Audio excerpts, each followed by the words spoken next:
ஒருவேளை எனக்கு ஆக்சிடென்ட் ஆனது கூட இவங்க தான் காரணமா இருக்கணும்.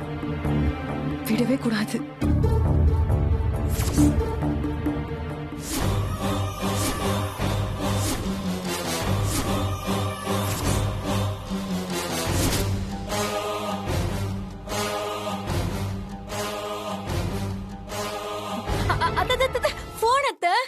அத்தையா? இப்பதானே சொன்னேன் போலீஸ்ல பிடிச்சு கொடுப்பேன், கம்பி எண்ணெய் வைப்பேன்னு. சிஐடியா மாறி இத்தனை விஷயம் பண்ணிருக்க. எனக்கு அன்னையில இருந்தே ஒரு சந்தேகம், மருதுகிட்ட எதுக்காக இந்த ஓட்ட போனை தேடி தேடி அலையறேன்னு. மத்தியானம் சார்ஜரை வச்சு நோண்டிக்கிட்டு இருந்தியாமே, மருது எல்லாத்தையும் சொன்னப்போ ஒரு கணக்கு போட்டு பார்த்தேன். அது சரியான கணக்கா தான் இருந்திருக்கு. சொன்னா கேளுங்க, போனை கொடுங்க. தரேன். ஆனா நீ என்னத்த வச்சிருக்க? உன்னை இவ்வளவு கோவப்பட வச்ச விஷயம் என்னன்னு பார்த்துட்டு அப்புறமா தரேன்.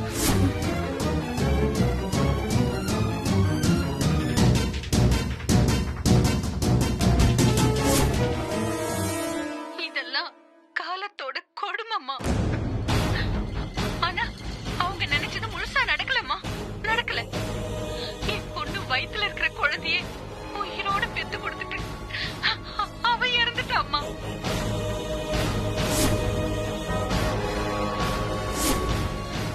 அம்மா, அம்மாடி, இது வேற யாருக்கும் தெரியாதுமா. தெரியாது. அந்த குழந்தைய நான் தாமா வளர்த்திட்டு இருக்கேன். என் பொண்ணுக்கு வாயில விஷத்தை ஊத்தி அவளை துடிக்க துடிக்க கொன்னானுங்கம்மா. இந்த உண்மையெல்லாம் என் மாப்பிள்ள கிட்ட சொல்லிட்டா போதுமா, நான் நிம்மதியா கண்ணை மூடிடுவேம்மா. பரவாயில்லையே, இந்த வீட்டுக்கு எதிரா என்னென்ன வேலை செய்யணுமோ அதெல்லாம் செஞ்சிருக்கியே. ஆக மொத்தத்துல எனக்கு மருமகளா நடந்துக்க பாக்கல. நீ மருமகளா நடந்துக்காதப்போ நான் மட்டும் உன்கிட்ட மாமியாரா நடந்துக்க போறேனா என்ன? சரி, ஆமா, இத வச்சு என்ன பண்ண போறதா உத்தேசம்? சொல்லு. அது போலீஸ்ட போறேன். போய் சித்ரா அக்காவோட சாவுக்கு காரணமான அத்தனை பேரையும் தண்டிக்க போறேன்.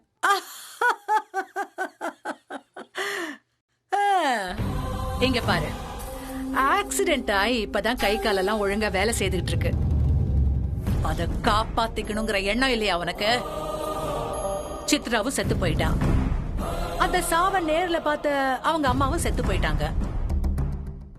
இந்த வீடியோவை கொண்டு போய் நீ காமிச்சா உன்னை அப்படியே போலீஸ் நம்பிடுவாங்களா? கொஞ்சமாவது உனக்கு சட்ட அறிவு இருக்கா இல்லையா? சுத்தமா இல்லையே. இந்த உலகத்துல நேர்மை, நியாயம், நீதின்னு இருக்கிற வரைக்கும் இந்த மாதிரி விஷயங்கள்லாம் சாகாது. ஆஹா, நீங்க என்ன கொன்னாலும் என்னைக்காவது ஒரு நாள் அது வெளியில வந்துதான் தீரும். எனக்கு சட்ட அறிவு இல்லைன்னு சொன்னீங்கல்ல, அது வேணா இல்லாம இருக்கலாம். ஆனா முத்தரசன் மாமா கிட்ட இது அத்தனையும் காமிச்சு உங்க எல்லாருக்கும் தண்டனை வாங்கி தர அறிவு இருக்கு. கண்டிப்பா இத காமிப்பேன் காமிப்பேன் காமிப்பேன். கொடுங்க அத்தை. ஏய், யார்கிட்ட பேசுறேன்னு தெரிஞ்சுதான் பேசுறியா? இத பார், உன் வீட்டை சுத்தி மருதுவோட ஆட்கள் நின்னுகிட்டு இருக்காங்க. ஒரே ஒரு போன் பண்ணி நான் ஊன்னு சொன்னா போதும், மறு வார்த்தையில உன் தாத்தாவையும் பாட்டியையும் தூக்குல தொங்க விட்டுட்டு போயிட்டே இருப்பாங்க. பாக்குறியா? பாக்குறியா? அத்தனை பேச்சு பேசுன, இப்ப வாயடைச்சு போய் நிக்கிற. சொல்லு, உன் தாத்தாவையும் பாட்டியும் பணமா பாக்கணுமா? அவங்க இந்த நிமிஷம் செத்து போனா அது ஒன்னாலதான். சொல்லு, நான் ஊன்னு சொல்லட்டுமா இல்ல ஓஹோன்னு சொல்லட்டுமா? இங்க பார், இதையே திரும்ப திரும்ப நினைச்சு மூளை குழம்பி போய் மறுபடியும் வீல் சேருக்கு திரும்ப போயிடாத. இந்த சிஐடி வேலை பாக்குறதெல்லாம் நிறுத்திட்டு ஒழுங்கு மரியாதையா இந்த வீட்டுக்கும் எனக்கும் அடங்குன மருமகளா இருக்கிற வழிய பாரு. இந்தா இந்த போன்ல பார்த்த விஷயத்தெல்லாம் மனசுல இருந்து அழிச்சிடு, புரியுதா? இது நான் உனக்கு கடைசியா கொடுக்கிற எச்சரிக்கை. இதுக்கு மேல நீ ஏதாவது பண்றேன்னு தெரிஞ்சது, அதுக்கப்புறம் உன்னையும் சரி உன் தாத்தா பாட்டியையும் சரி உயிரோட விட மாட்டேன். ஜாக்கிரதை.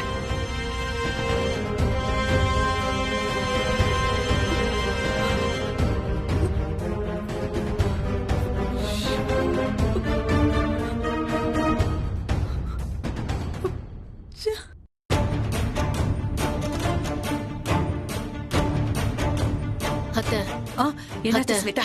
என்னாச்சு? நாம சந்தேகப்பட்டது சரிதான். ருத்ரா நேரா முத்தரச மாமா கிட்ட விஷயத்த சொல்லி அங்கேயே கூட்டிட்டு வந்துட்டா. நல்ல வேளையா அந்த பாட்டியை இடம் மாத்தி மாமா கண்ணுல படாம தப்பிச்சிட்டேன். இனிமே ரொம்ப ஜாக்கிரதையா இருக்கணும் அத்தை. அந்த உத்ரா மட்டும் வாயை திறந்து பேசிட்டா முடிஞ்சது. மாமா அதுக்கான முழு முயற்சியில தான் இறங்கியிருக்காரு. அது மட்டும் நடக்காம பாத்துக்கணும். பயப்படாத ஸ்வேதா. உத்ராவே வாய திறந்தாலும் முத்தரச வாய முழுமையா அடைக்கிறதுக்கான ஆயுதம் இப்போ என் கையில இருக்கு. என்னத்த சொல்றீங்க? என்ன அது? இதோ இதான் அது. என்னத்த அது? கலையோட பழைய போன் மாதிரி இருக்கு. ஆமா, கலையோட பழைய போன் தான். ஆனா உள்ள இருக்கிற விஷயம் நமக்கு ரொம்ப ரொம்ப புதுசு, ரொம்ப ரொம்ப சூடான விஷயம். என்னத்த சொல்றீங்க? அப்படி என்ன இருக்குதுல?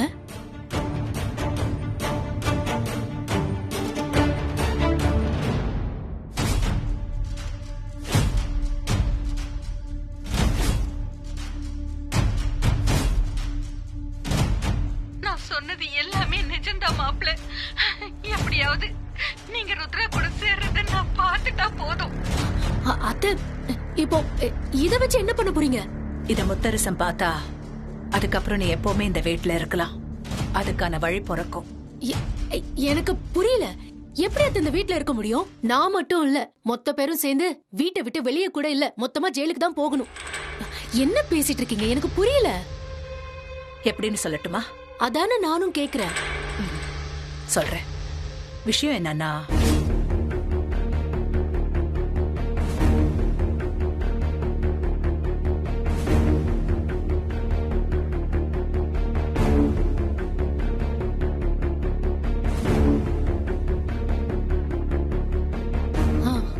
அவ்வளவுதான்.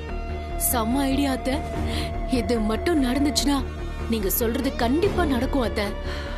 கண்டிப்பா நடத்தி காட்டுவேன். நீ அதை பார்க்க தானே போற? சூப்பர் அத்தை, சூப்பர்.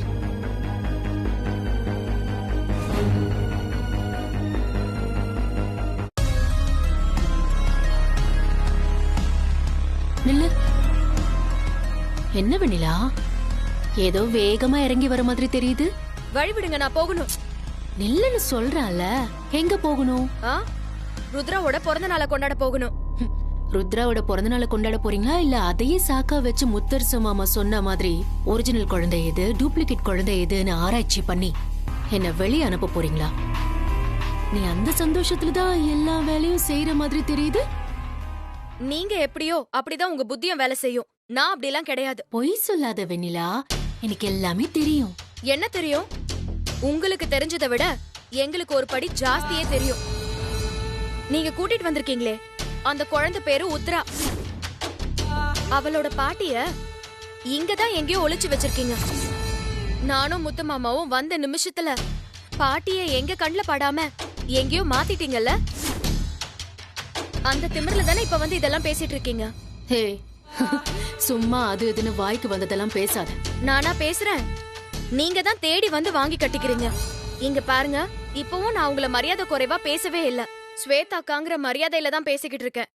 ஒரே ஒரு விஷயம், நீங்க இந்த வீட்டை விட்டு போகாம இருக்கணும்னா நான் சொல்றத கேளுங்க. இந்த நிமிஷமே நீங்க முத்து மாமா கிட்ட போயிட்டு என்ன மன்னிச்சிருங்க மாமா, தேவையில்லாம இப்படி இன்னொரு டூப்ளிகேட் ருத்ராவை கூட்டிட்டு வந்து கலாட்டா பண்ணிட்டேன், இனிமே இந்த மாதிரி எந்த தப்பும் பண்ண மாட்டேன்னு சொல்லி மன்னிப்பு கேட்டுட்டா உங்களுக்கு எந்த பிரச்சனையும் இல்ல. முத்து மாமாவும் போனா போதுன்னு மன்னிச்சு விட்டுருவாரு. அத விட்டுட்டு ஏதாவது ஒண்ணு பண்ணி மறுபடியும் வீட்டோட அமைதிய குலைக்கணும்னு நினைச்சீங்கன்னா அதுக்கப்புறம் நடக்கிற எந்த விஷயத்துக்கும் நான் பொறுப்பு இல்ல. நடக்க போற பிறந்த நாள் கொண்டாட்டத்துல எல்லார் முன்னாடியும் அசிங்கப்பட்டு அவமானப்பட்டு வீட்டை விட்டு வெளியில போக வேண்டியதா இருக்கும். அது தேவையான யோசிங்க. என்னதான் உங்க வாய் சிரிச்சாலும் உங்க கண்ணுல அதையும் மீறி பயம் தெரியுது ஸ்வேதாக்கா. டென்ஷன் ஆகாதீங்க.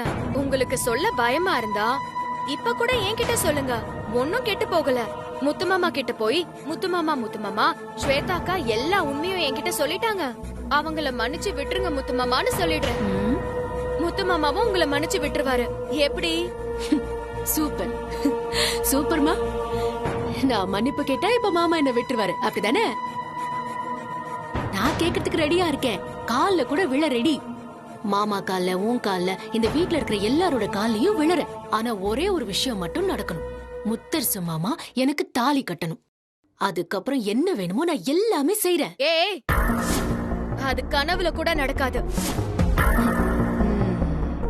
நைஸா பேசி ஏன் வாயாலேயே எல்லாமே பேச வச்சு போட்டு வாங்கி என்ன வெளியே அனுப்ப பாக்குற, அப்படிதானே? இங்க பாரு, முத்தரசு மாமாவை கல்யாணம் பண்ணிக்கிறதுங்கிறது சாதாரண விஷயம் கிடையாது. என் வாழ்க்கையில நான் வச்சிருக்கிற லட்சியம். அப்போதான் என் இடத்துல இருந்துட்டு இருக்கிற உன்னை நான் ஜெயிக்க முடியும். எனக்கு ஜெயிக்கிறது மட்டும்தான் முக்கியம், பிடிக்கும். எப்பவுமே ஸ்வேதா ஜெயிச்சுக்கிட்டே தான் இருக்கணும். அதுக்காக நான் எந்த எல்லைக்கு வேணாலும் போவேன், என்ன வேணாலும் செய்வேன். முடிஞ்சா தடுத்துக்கோ, நான் பண்ற தப்ப கண்டுபிடிச்சுக்கோ. நானும் திட்டவட்டமா சொல்றேன், உங்க எண்ணத்துல மண்ணை தூவுறதுக்கு என்ன பண்ணணுமோ பண்ணுவேன். நாளைக்கு காலையில விடியும் போது இந்த வீட்டை விட்டு, ஏன் இந்த ஊரை விட்டே ரொம்ப தூரம் போயிருப்பீங்க. அது நடக்கதான் போகுது, அத பார்க்கதான் போறோம்.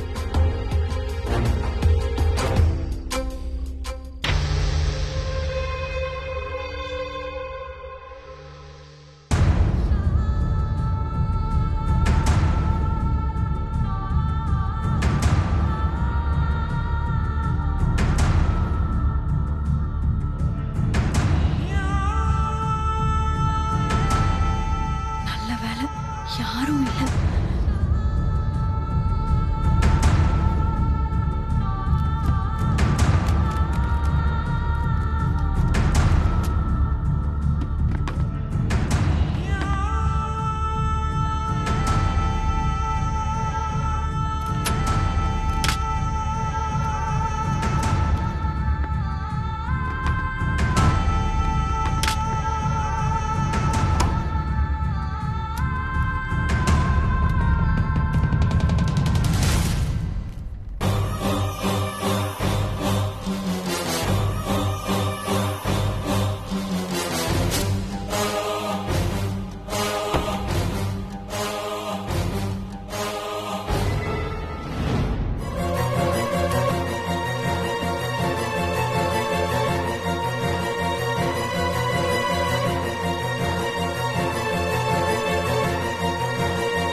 என்ன?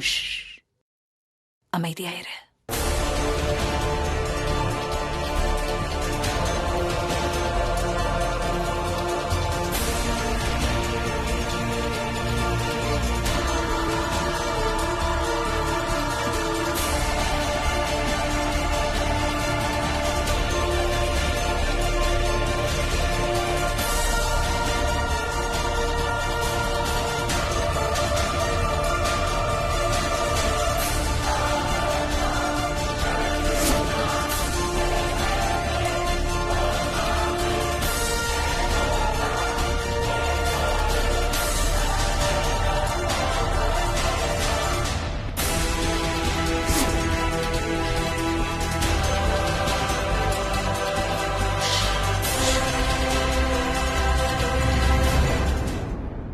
இனிமே நீங்க தண்டிக்கப்படுறத அந்த கடவுளே நினைச்சாலும் தடுக்க முடியாது.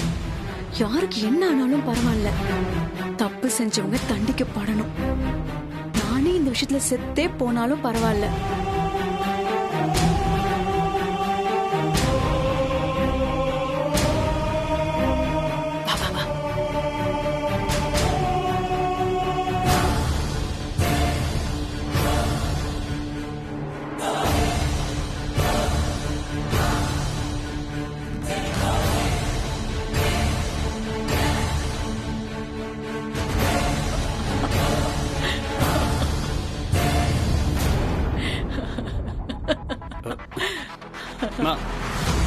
என்னமா உனக்கு என்ன ஏதாவது பைத்தியம் முடிச்சிருக்கா? காலை நேரம் ரூமுக்குள்ள வந்து ரைட் ராயில அங்கங்க தேடி போன் எடுத்து போயிட்டு இருக்கா. நீ பாத்துட்டு பேசாம நின்றுட்டு இருக்க.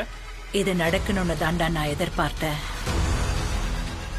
கலையே எதிர்பார்க்காத அளவுக்கு அந்த மொபைலை வச்சு அவளுக்கு வட்டியும் முதலுமா நிறைய நாம திருப்பி கொடுக்க போறோம். என்னமா சொல்றீங்க? எனக்கு ஒண்ணும் புரியல. இப்போ உனக்கு புரியாது. புரிய வேண்டிய நேரத்துல தானா புரியும்.